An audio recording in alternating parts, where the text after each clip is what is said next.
So I just really wanted to reiterate something I heard Emergent Reasons, John Nieri talk about recently, which is that, we talk about how we have the issue with marketing with Bitcoin Cash, but I'd like people to sort of keep in mind that, Bitcoin Cash is probably one of, if not the only, legitimately decentralized products out there. And some people will be like, haha, that's so funny. But, I think it's really the case. And what that means is that we don't have not just, we're decentralized, so we have censorship resistance and all this stuff, but it's actually somewhat a downside in the short term because we don't have a set group of people making decisions about how Bitcoin Cash is going to be marketed. And so it requires a, bottom-up solution, and it requires people sort of figuring things out on their own in a decentralized way. And so that takes time and it's hard work, but it also sort of creates this, they talk about anti-fragility and stuff like that. If we really want to be anti-fragile, that's the way to do it, to make it so that we're a distributed group of people all taking action collectively, and leaders are leading, but in no way coercing anyone else. And so these are muscles that Bitcoin Cash is flexing now.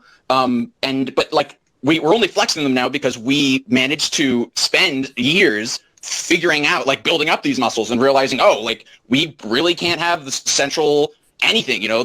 People are constantly talking about, let's get some sort of group together or board, and it's maybe that would be okay in the short term, but in the long term, it seems like this is the way to go. And so, one, I think we're already doing great, but then two, it really is up to each and every one of us to step up however much we can to market Bitcoin Cash or do whatever it is we can that we think relates to marketing Bitcoin Cash.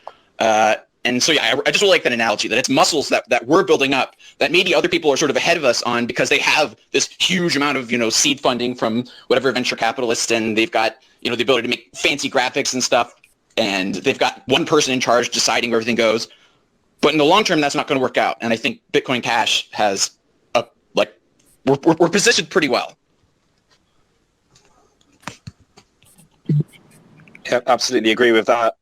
And I think the community spirit that's been seen now since the last split, it's just amazing. I mean, there's no doubt about it. And I think we can see that in this spaces, how many people have turned up. There's so much going on with the Bitcoin Cash community, despite the fact we don't have that centralized marketing strategy. And that's fantastic.